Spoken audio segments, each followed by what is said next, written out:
You fix the spacing around your web page. Everything now looks clean and controlled. But then something strange happens again. You create a box, add some text inside it, give it some styles, then give the box a fixed width and height. And everything still looks fine at first. But the moment you keep adding more text inside the same box, the text starts coming outside the box. The box cannot grow anymore because we already gave it a fixed height. But the content keeps growing. And now the content is escaping. Why is that happening? Because sometimes content becomes bigger than the available space inside an element. And when that happens, we call it overflow. Overflow simply means the content is too big for its container. Now, here's something important. Overflow is not only for text.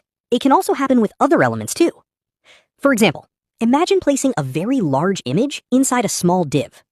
If the image is bigger than the available space, the image can also start coming outside the container. So overflow can happen when text becomes too large, or when an element inside another element becomes too big.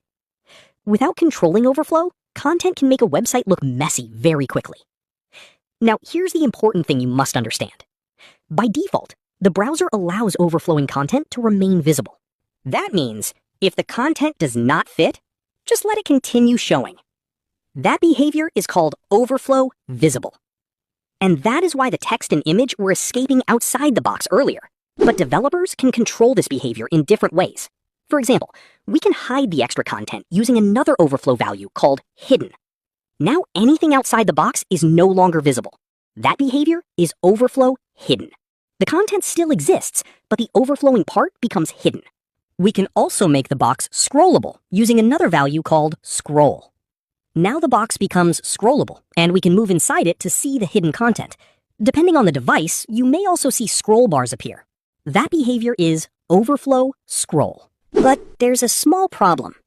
Overflow scroll prepares the element for scrolling from the beginning, and in some browsers or devices, you may still notice scrolling behavior or visible scroll bars even when the content fits inside the box. That can feel unnecessary. So developers often use a smarter value. They use overflow auto.